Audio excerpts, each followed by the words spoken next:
This is a message from Grace Church, located in Frisco, Texas, a suburb of Dallas-Fort Worth. Grace Church is affiliated with Sovereign Grace Ministries. The Grace Church website is gracechurchfrisco.org.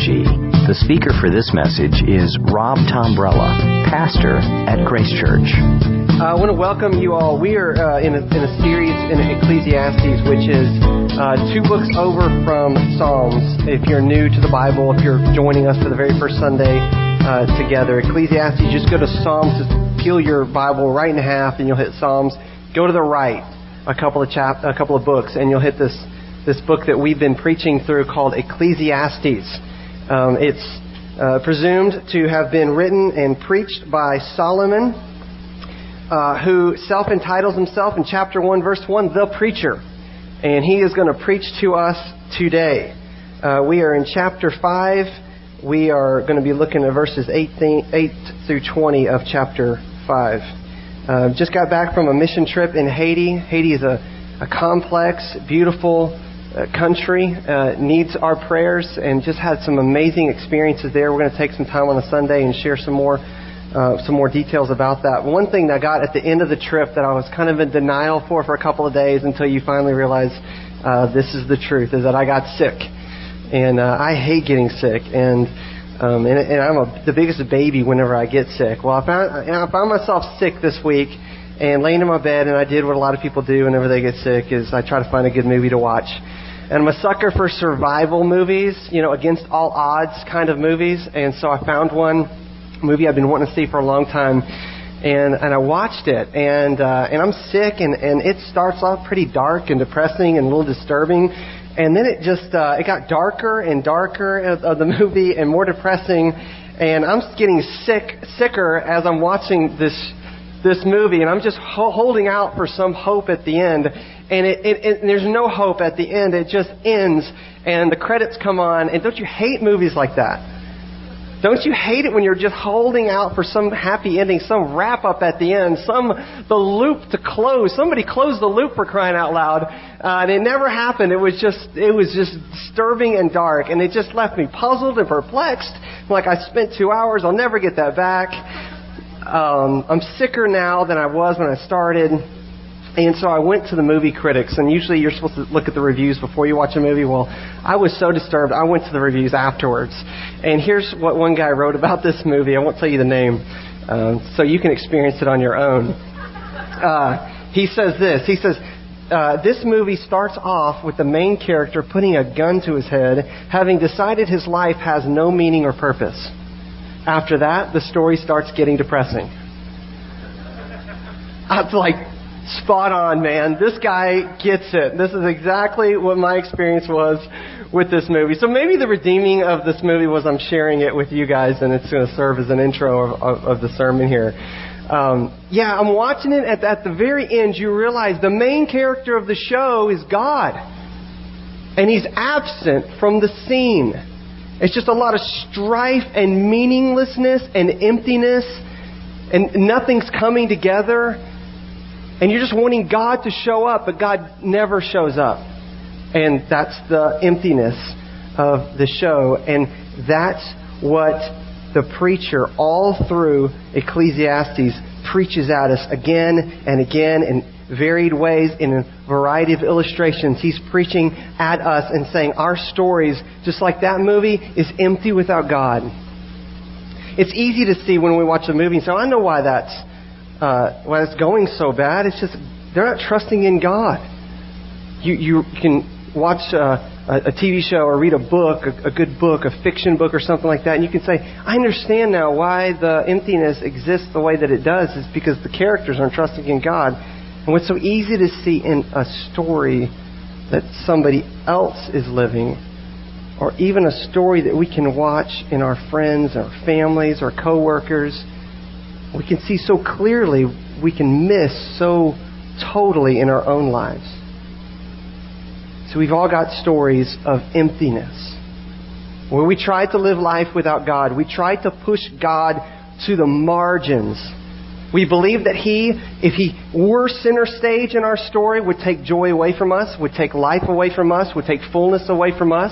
So we've tried to push God to the margins, and we've discovered that while we've tried to push Him to the margins, emptiness came in. The vacuum sucked in. Something happened, and it was just emptiness and darkness, and we got caught up in a web of meaninglessness. And that's what the preacher says again and again in Ecclesiastes. Your story is empty without God. But with God, your story can be full. So nothing real fancy as far as outlines today for verses 8 through 20 of chapter 5. Breaks down like this. The emptiness of authorities in verses 8 and 9. The emptiness of wealth in verses 10 through 17. He spends quite a long time talking about that. And then he turns a corner in verse 18 and he talks about the fullness that comes from God. So the emptiness of authorities, the emptiness of wealth, and the fullness that comes from God. I'm going to go ahead and read it and then pray and we'll get started.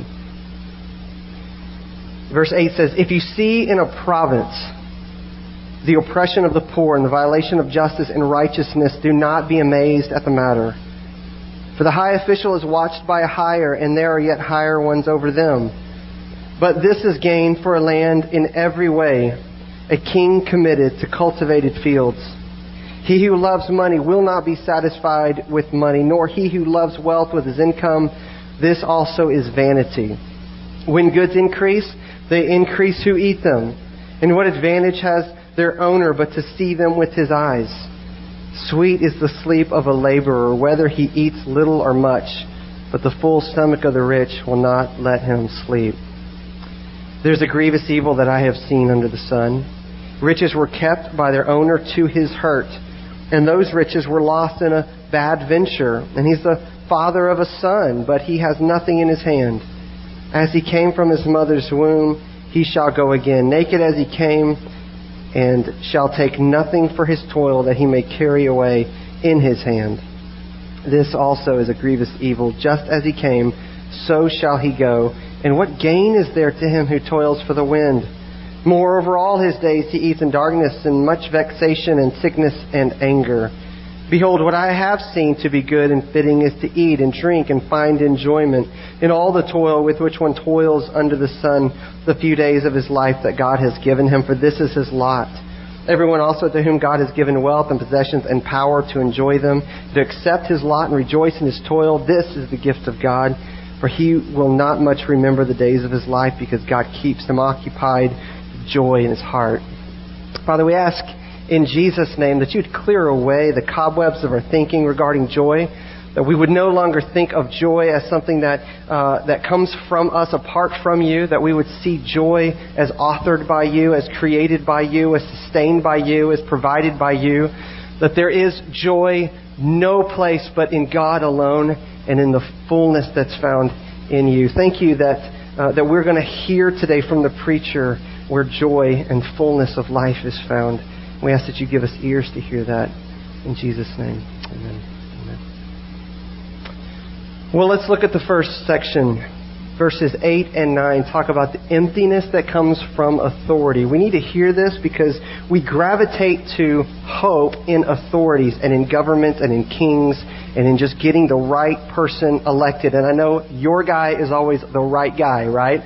I know everything will change if we just get your guy or your gal there in that particular place of authority. I get that. But the preacher has some disturbing news if that's your thinking. He says, if you see in a province the oppression of the poor and the violation of justice and righteousness, do not be amazed at the matter. In other words, don't be surprised.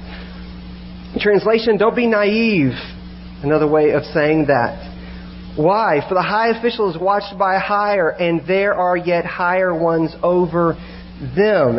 You would think he would spin it positively, but he actually doesn't. He says the high official that should be protecting and providing justice, providing righteousness, helping the oppression of the poor, isn't doing it. And guess what? The person who's over him, he's not going to do it either. What's that word? Watched by a hire. I mean, is that a positive thing? He says, no, it's not positive. It could be taken one of two negative ways. They either watch to plunder and take advantage of the person over them. So the sheriff is plundering you because the governor's plundering him. And that's why the oppression exists. It's systemic, goes straight up to the top. Or they watch like cronyism. They just kind of watch and protect their own. You know, that kind of watching. Not watching to serve, not watching to help, not watching to be generous. And we're told, don't be amazed when we see that. Well, how can we not be amazed at that? That's injustice. That's unrighteousness. Should we not be surprised? Should we not be amazed? What does it mean, don't be amazed, when we see the poor oppressed? Doesn't God call us to be amazed? Well, I don't think that the preacher is saying that we should be unaffected by the evil of oppression. After all, God calls us to be affected by the evil of oppression. He has said in Isaiah, "Is not this the fast or the worship that I have chosen, to loose the bonds of wickedness, to undo the straps of yoke, to let the oppressed go free, and to break every yoke." God is commanding justice. Stand for justice. Stand for truth. Stand for the poor. Stand for the widow.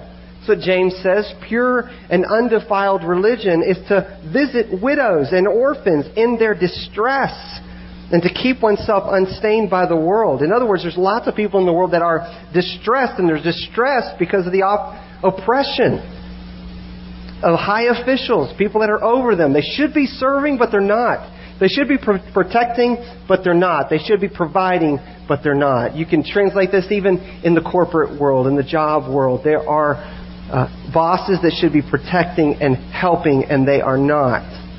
They are after their own gain, and the oppression trickles down to you at times. So I don't think that the preacher here is saying, be unaffected. He's saying, don't be naive. Injustice, described here, is pervasive. It touches everything. That's what he's saying here. He's already said in Ecclesiastes 3:16, "I saw this under the sun, that in the place of justice, even there was wickedness." Go figure.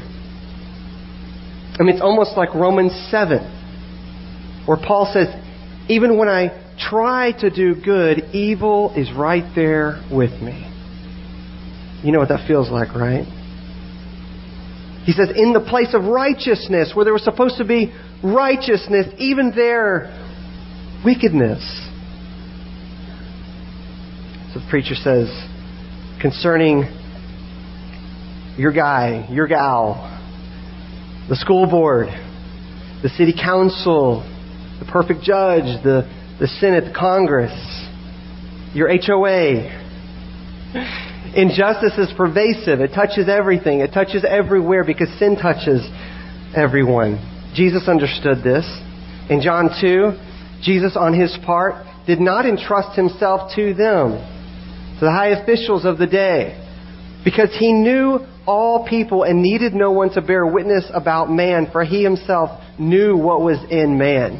He knew the injustice that exists in man. So he's not entrusting himself to their approval, and he is definitely not amazed when they oppress the poor and the weak and violate justice and righteousness. But look at verse 9. There's a little glimmer of hope here. He gives us a change in thought here. Verse 9 says, "But this is gain for a land in every way," and just drops a proverb, "a king committed to cultivated fields."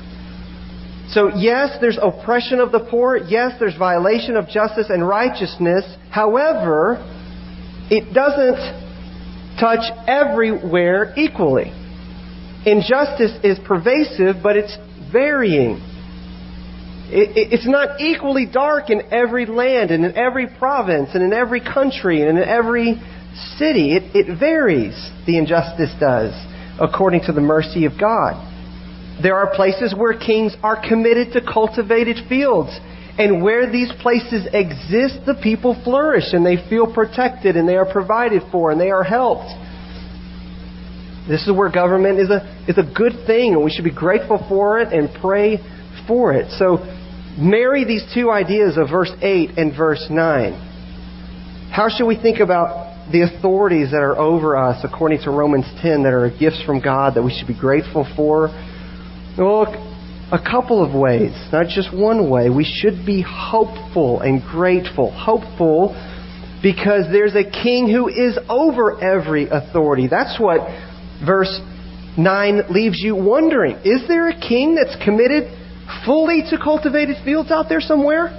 Because we're always looking at it in the election year. We're always searching for the king that's fully committed. Where is he? Where is she? Can we find him?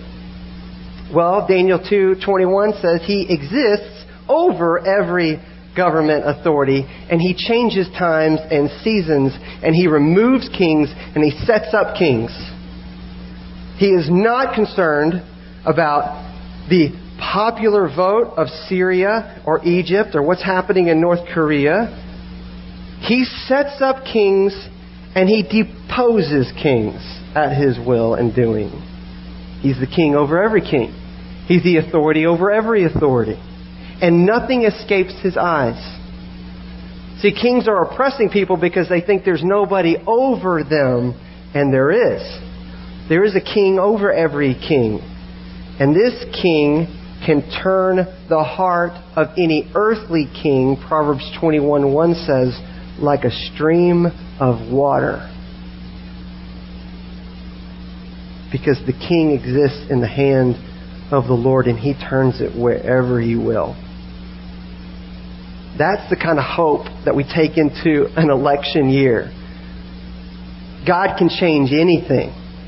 God oversees every official, every kingdom, every system that's broken out there. And we should be hopeful in that way. But we should not be naive. There is only one king who will not do injustice and will not do unrighteousness, and that is the king that I've just spoken of. Isaiah spoke of him this way. After every boot of the tramping warrior in battle and every garment is rolled up, it'll be burned as fuel for the fire. Why? Because to us a child is born, to us a son is given, and the government shall be upon his shoulders.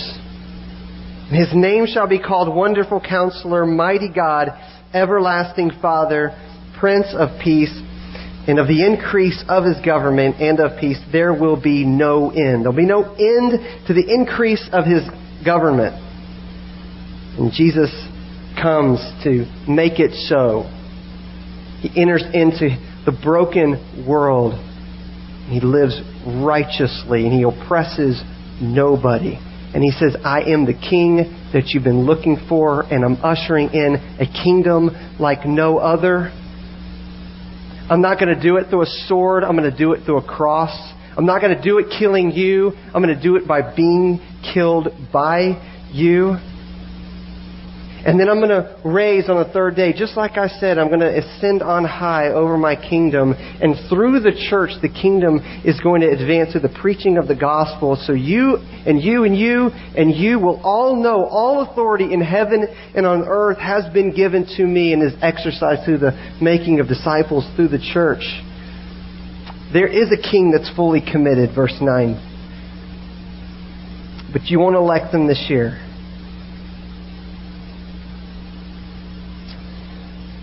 So be hopeful, but let's not be naive.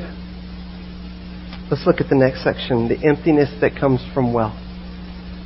Having just talked about the authorities and the high officials and a place that we often put our hope in some political leader or some power out there, now he turns to something that's a little more real, and he starts to meddle with us.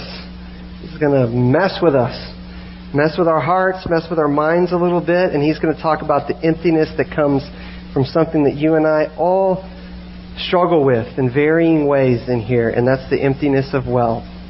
So if you could, just go ahead and And let's not put any guards up. Let's not put any kind of helmet on. This is something that touches all of us and affects all of us because we live in a place of great affluence, even if you don't feel like it. Okay? All right. The emptiness that flows from wealth. Look at verse 10. He who loves money will not be satisfied with money, nor he who loves wealth with his income. This also is vanity. What's he mean by vanity? Well, he said it over and over again in Ecclesiastes. It's the waste of time. It's the chasing after wind, he says. It's kind of like a person who just is running around trying to capture something that can't be captured, stick it in a jar under the mattress, and it's his. I mean, if you saw somebody do that with wind, if wind was, the valuable thing, the cash crop of our world, and you saw somebody do that, you'd say that guy's stupid and foolish. And he says, well, exactly. That's what you and I do when we are trying to find satisfaction with money. It's tragic. He who loves money will not be satisfied with money. The more you have of money, the less satisfaction you have with it. You want to talk about frustration? That's the definition of frustration. To love something and not be satisfied with it. To have affections for something, to be emotionally worked up for something, and for it to let you down again and again and again. I experience this in a very tiny way whenever I Big League Chew. You know what I'm saying? Offers so much hope. It's so delightful to the eyes, and you chew it for about a minute. It brings some joy, and then it just brings misery and sadness as it turns in your mouth to a piece of rubber. There you go. You pick your own flavor gum. You pick your own illustration, but that's mine. If you love it, you're not going to be satisfied with it. Sorry. It's going to let you down. It's going to walk away from you. It's going to be the girl you pursued in high school that kept walking away from you. Kept breaking the date, kept making excuses. Well, that's what satisfaction in money gives you. Nothing. It's frustration. Look at verse 11. When goods increase, note this, they increase who eat them. And what advantage has their owner but to see them with his eyes? So the owner has a lot of stuff that's right in front of his eyes, and you think that this would be an advantage. How wonderful to look at all my wealth and all my stuff and the things that I've worked so hard for. It's right in front of me. It's in my view. But the rich can't see it because just beyond what he sees are people coming after his stuff. Creditors and the bank, and everybody wants a piece of the pie now, and friends are now coming around, and family are coming around, and their expectations are coming around. Now the IRS is coming around. So the more his goods increase, the more they increase those who eat them. And this is what happens when you are inverted. You just become consumed with your stuff. You attract consumers. I mean, that's the picture here. This person is a consumer.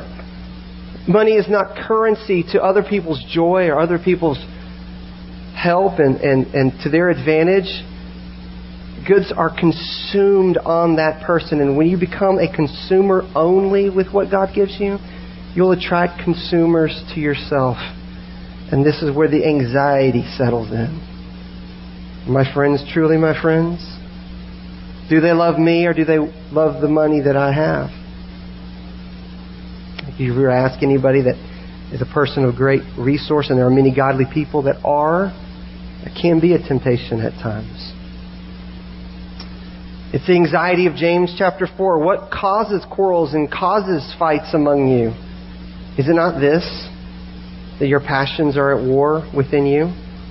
You desire and you do not have, so you murder. That's something that we do with our hearts, not just with our hands.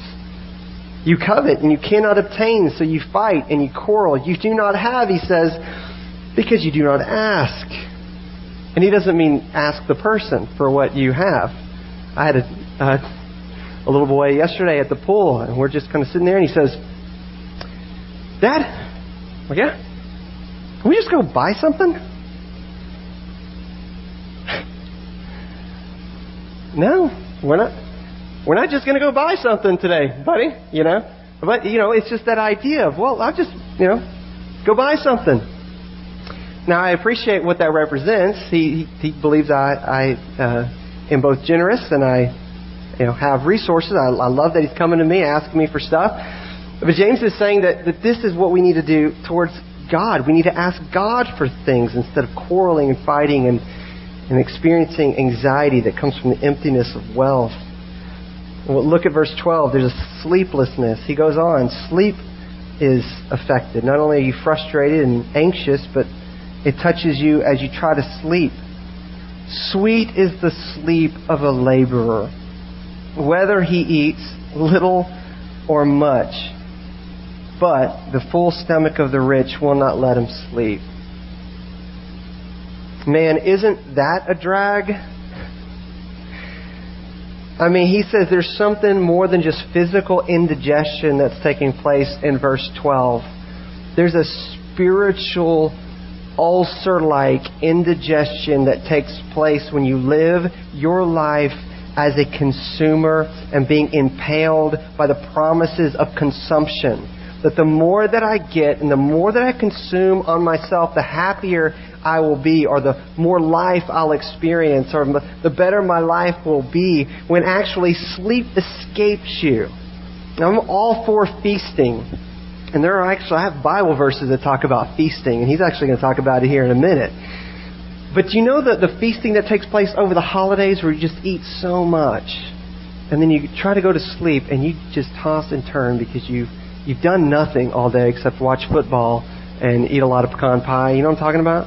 Am I the only one? Okay. Well, this is that as a lifestyle. You ever had a week like that? Just a big, long week of self-pity. You're just sitting on the couch all week long eating Oreos and trying to find life, on TV or something. Well, that's what this guy's life is on full explosion. Sweetest sleep, he says, of a laborer, whether he eats little or much. So somebody that works and labors with his hands, works hard, he gets to sleep well at night. He may not have a lot. He may not have a lot to show his kids. He might not have a lot in the bank, but he sleeps well at night. Not true of the consumer. His stomach is full, but he can't sleep. He can't enjoy what he has. You hear that theme? To have, but to not enjoy what you have. There's something tragic about that, to have something and not to be able to enjoy it. To want to enjoy it, but you just simply can't enjoy it. You thought it would bring joy, and it just brings a headache and a stomach ache and a lack of sleep. Well, then he starts telling a story in verse 13. He starts to illustrate even further. I mean, as if it can't get more graphic, he's like, let me tell you like a story of what I've seen in my life.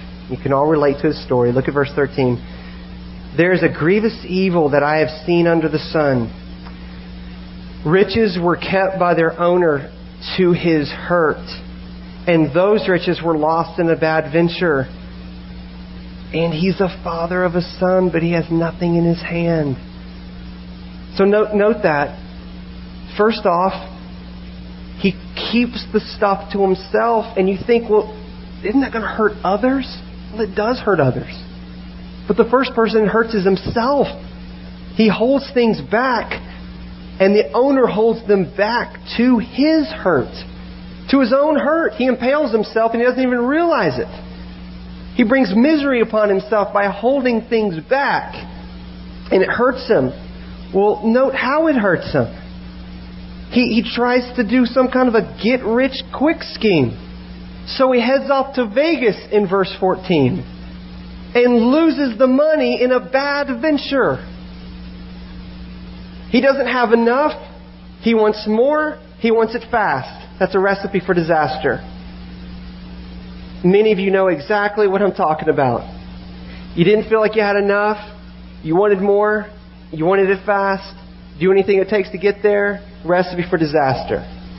Something happened, and it was a bad venture, and something negative came from it. Well, in his case, he loses everything, and note what happens. His son comes to him. He's a father of a son, but he has nothing in his hand. In other words, there's nothing to give the son because he's just made bad choices.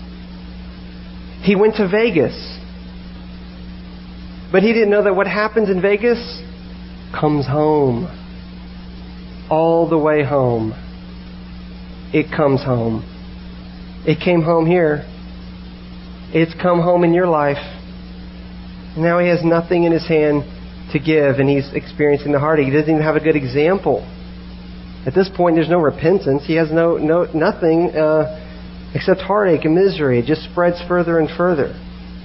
That's the absurdity that comes from the wastefulness and the emptiness of money. You ever done anything foolish like that with money? I have.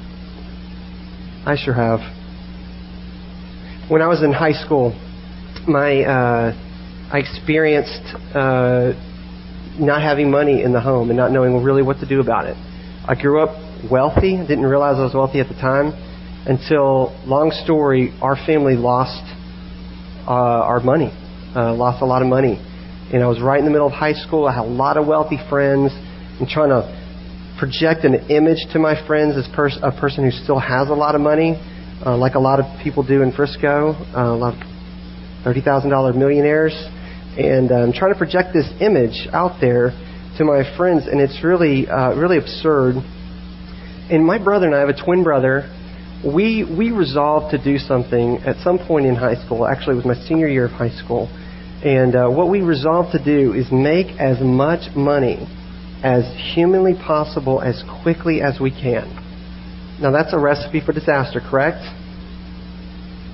Well, that's what happened in our case. Okay, so we were very naive high school students, and so what we decided to do is to go into what we heard was a great money-making opportunity, and it was a scheme, it was a setup. And so what we did was we heard these tapes of this superfood, these vitamins, and it was like super algae. Okay, anybody ever eat algae? Wouldn't recommend it. Well, we were convinced that we could make a ton of money selling this super algae. Okay. Now, if you take algae, you don't have to out yourself here. So I'm not trying to dog you. You might get great benefit from it. But we're hearing testimony after testimony how wonderful it is, and we're trying to sell it to our teachers and our friends, and we've told our dad. I remember my dad just saying, "I don't think that's going to work for you." I mean, he's just words of wisdom coming, and my brother and I were convinced, no way, we are going to make a lot of money, and we're going to help the family out by selling this super algae. Here's the problem with super algae. Didn't work. Wasn't working. We would eat it and nothing would happen, and we didn't have the testimonies that we were hearing on the tape. Well, this is a problem when you're trying to sell something like algae. Okay? You need it to work. So what we decided to do one night was we decided the problem is we're just not eating enough of it.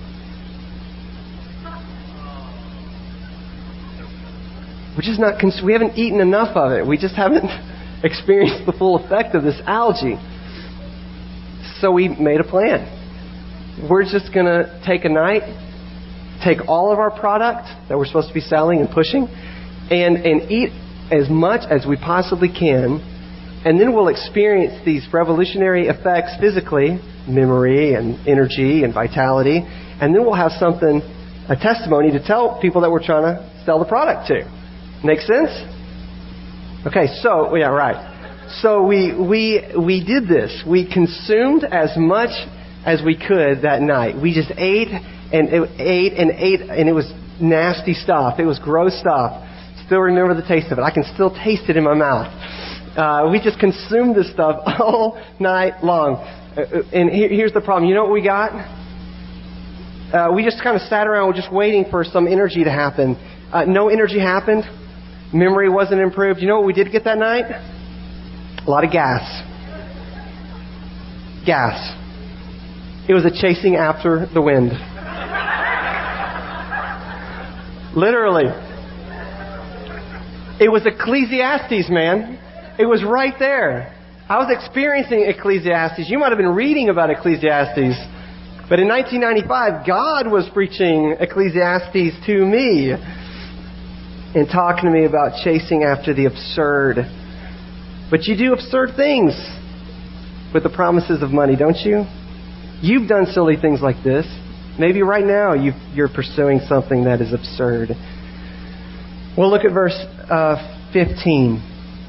He goes on. He says, as the consumer, as he, the rich man, came from his mother's womb, he shall go again, naked as he came, and shall take nothing for his toil that he may carry away in his hand. He says, this also is a grievous evil. Just as he came, so shall he go. And what gain is there to him who toils for the wind? I mean, that's what he says. I mean, you've been to the birthing of your first child or second child or whatever, and you've experienced the kind of the raw reality of a baby coming into the world and kind of naked and screaming and in just a big mess. And you know what? He says you get that picture in your head really, really, really clearly, because that's actually how we leave. Somebody's going to get all the stuff that you've accumulated, all the stuff that you've worried so much about, all the stuff that you planned for. And we should plan. There's other places of Scripture that talk about being good stewards and things like that. But when it comes to anxiety and worry and frustration, guess what? Somebody's going to inherit that. Somebody's going to get it.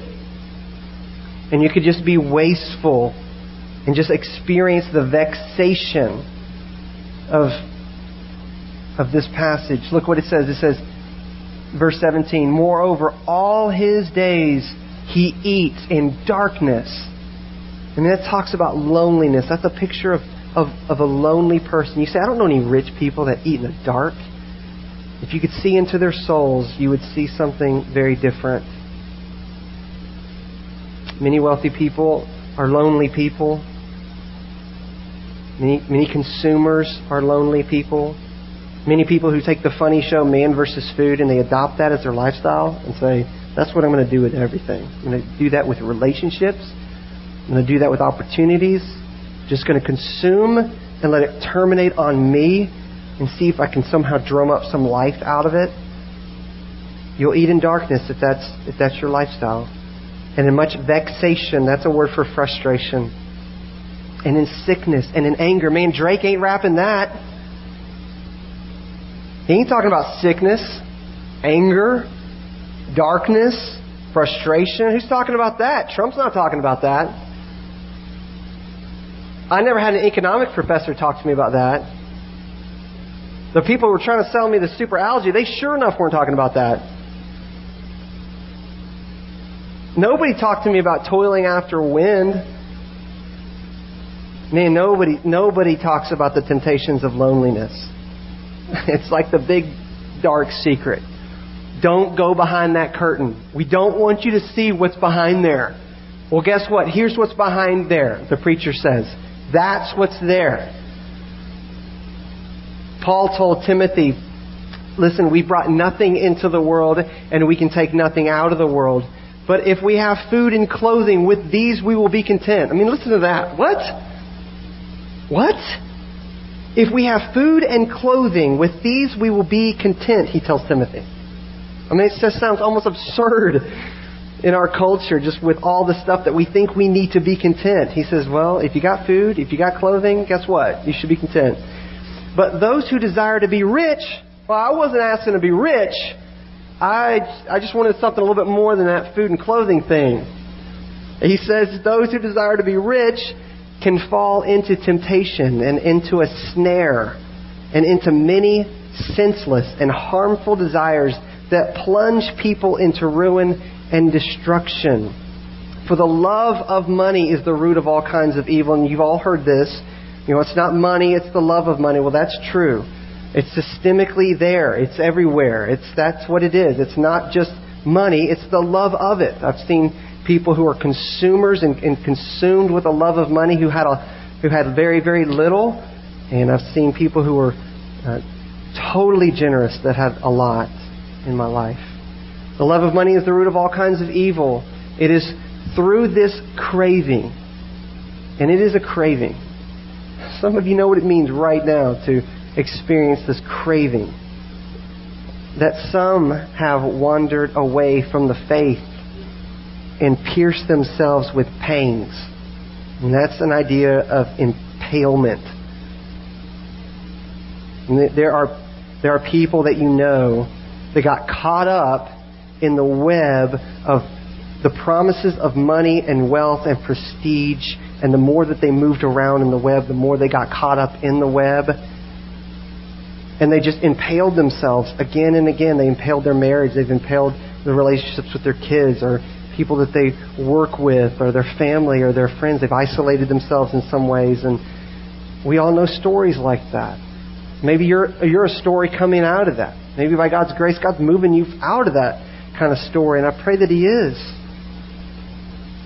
But just think about the numbers of people in our city. Because guess what? God's actually called us into a city in which many people right now are experiencing what 1 Timothy 6 says. They're ensnared. They're given to senseless and harmful things. They're heading towards ruin and destruction. They're walking wounded. And you would never know it because they're dressed maybe to the nines, or they've got the latest smartphone, or they're driving a great car, or they've got a great house, and everything seems to be great and perfect. Well, that's what it seems to be. But without recognizing the fact that many of those folks are wounded by the pangs and the promises of wealth and the emptiness that comes from wealth. And we are called, listen, we are called not to step back from the person caught up in the web and say, man, I'm so sorry you're bleeding to death. Now, I found Jesus and I'm all good now. Rather, we're called to be people that understand exactly what that guy's going through and experience similar temptations now. And we can go to that person, that family, that guy, that person, that whoever that individual is, and go and say, I know how to get you out of the web. Because I was once in that web too. I know what frustration, anxiety, and that sleeplessness and the wastefulness of life feels like because I lived it. But Jesus has interrupted my story, and He can interrupt yours. He can bring life and hope into a very difficult situation in your life. I know because He's doing it in my life. This is why we want to go to Frisco Square. We're not trying to go to Frisco Square to get a better stage or a better sound system or to sit back and get a little bit more comfortable or something like that. We're going to Frisco Square to lay our lives down for the city. Because there are many people that are trapped in ruin and destruction and are ensnared. And guess what? We've got hope. We've got truth. We've got life. We've got people. We've got community. The kingdom is advancing through the preaching of the gospel and the lives on display in our church. And that's why we're going. To lay our lives down, to sacrifice ourselves for the people in our city and not for something else. Well, this is how we're going to close. Verses 18 through 20. The preacher takes a turn and tells us something that at first blush could seem quite paradoxical. Look at verse 18. Behold, what I have seen to be good and fitting is to eat and drink and find enjoyment in all the toil with which one toils under the sun the few days of his life that God has given him, for this is his lot. You can read that and say, what? What kind of knee-jerk reaction am I supposed to have here? He's saying what's good and fitting in the midst of oppressive governments and in the midst of all the dangers that wealth brings. He says, here's what's good and fitting. Eat and drink and find enjoyment in all the toil with which one toils under the sun. Now, how in the world are you supposed to do that? How does someone enjoy what he's just said causes so much misery and so much temptation and so many wounds? How are you supposed to turn around and enjoy it? How can you do something that's good and fitting in the eyes of the Lord and find enjoyment? Well, he hints at it at the end of verse 18, but he unpacks it in verse 19. Look at the end of 18, because you could miss it if you were just reading too fast. Because note, he says at the end of it, in all the toil with which one toils under the sun the few days of his life that God has given him, for this is his lot. See, this whole time, God has been absent. absent from view, absent from perspective. He's just nowhere around as he's talking about the consumer and the greedy. But now God is in focus. Verses 18 through 20, the fullness of God is in focus. And he unpacks it in verse 19. Look, everyone also to whom God has given wealth and possessions and power to enjoy them. So note what has to happen. For us to escape the misery of toil, for us to escape the misery of wealth and the misery of possessions, God has to intervene in our life and do something. He's got to enable something in us that if He doesn't enable, we will impale ourselves on what causes misery. Well, that's exactly what he says. Note, power to enjoy them and to accept his lot and rejoice in his toil. This is the gift of God. So how does it happen? How do we escape the misery and find enjoyment? How do we do what's good and fitting? Here's the answer. By the grace of God alone. The grace of God alone. If God doesn't step in and intervene with loving grace and mercy and the display of His character, then we will be miserable people. We will strive after the wind. We will have and never enjoy. Everything in our life will be like a Judas kiss. Promising our allegiance, promising affection, promising love, and kissing us on the cheek and walking away. God's got to intervene by His grace.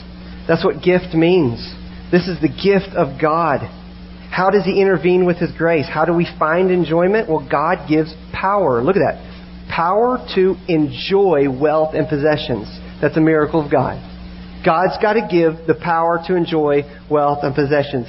God is the author of enjoyment. Do you hear what He's saying? Enjoyment will not take place in your heart. Not real enjoyment. You can redefine that any way that you want. But the enjoyment that the preacher's talking about doesn't happen apart from God. The good and fitting thing before the eyes of God, the only way to be good and fitting in His eyes and to find enjoyment is that the enjoyment has got to come from outside of us, from a source of joy to us, and to interrupt our misery and help us to find enjoyment in something like wealth and possessions. Power from God to enjoy.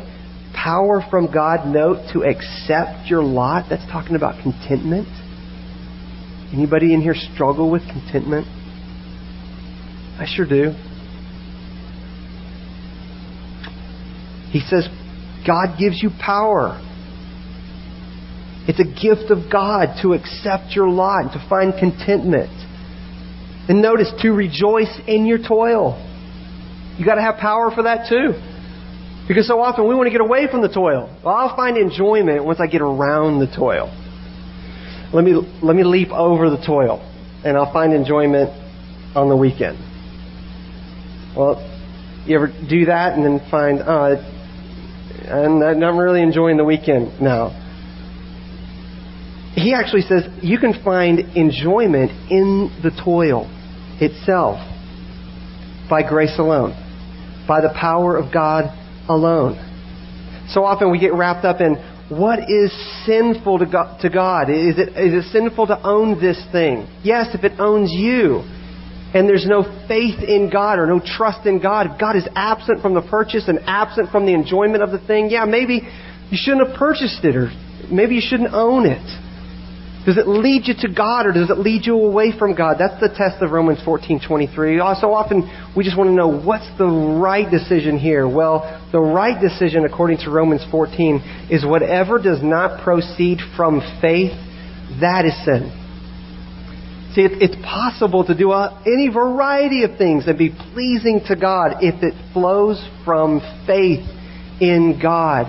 If it flows from a trust in Him, in His power to enjoy and to accept and to rejoice in it. But if we do something that doesn't flow from faith, it's impossible, Hebrews says, to be pleasing to God. So note this. Verse 20, this is how we're closing. For God,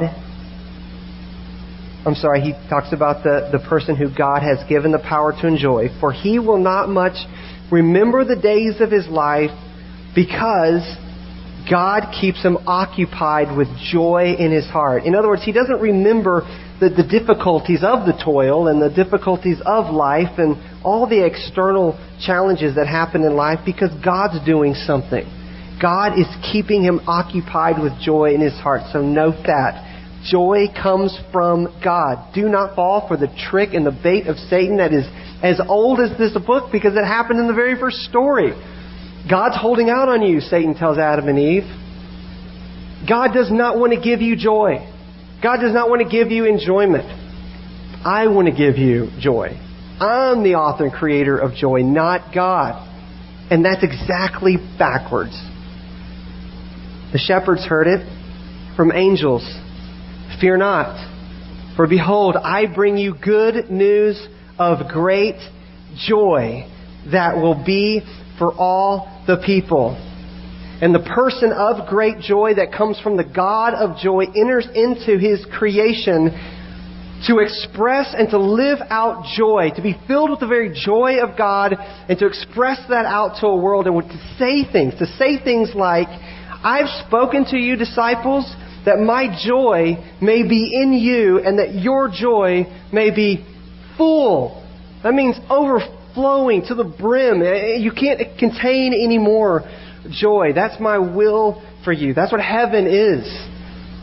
It's a land of pure and unbridled joy of God. He warned them, the thief comes to steal and to kill and destroy your joy and your faith. But I have come that you may have life, and have life abundantly and overflowing. It was for the joy that the Lord went to the cross, Hebrews said. He's the God of joy. He preached joy. He lived joy. Joy comes from God and from no other place.